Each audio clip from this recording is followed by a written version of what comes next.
I'm Ann Webb, Policy Director with Common Cause North Carolina, and these are 5 things you need to know about North Carolina politics this week. Number 1.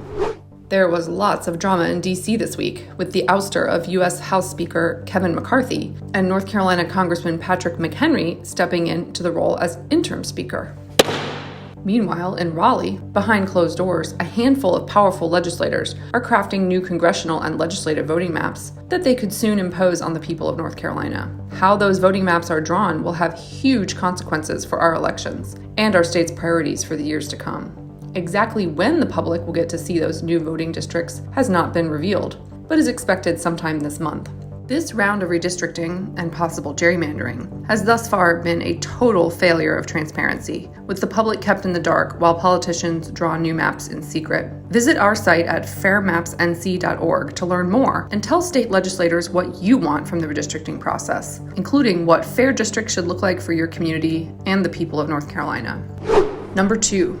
Legislators will likely be back in Raleigh in the week ahead, with legislative leaders expected to attempt to override vetoes by Governor Roy Cooper. Among those vetoed bills are 2 harmful anti-voter proposals. Senate Bill 747 would hurt people who rely on absentee voting by mail as a lifeline to exercise their freedom to vote, such as older voters, people with disabilities, and voters in rural communities, as well as harming young voters who rely on same-day registration. And Senate Bill 749 is a blatant power grab by legislative leaders that would impose radical changes to our state's election boards. Those changes could lead to dangerous partisan gridlock and chaos in our elections, while threatening to gut early voting.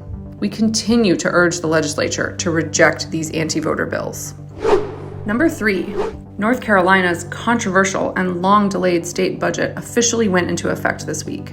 Tucked inside the spending bill are a number of troubling power grabs by legislative leaders and some egregious attacks on transparency. It would allow legislators to hide important documents from the public, including documents related to the drawing of new voting maps, outrageously keeping the public in the dark about a critical process in our democracy.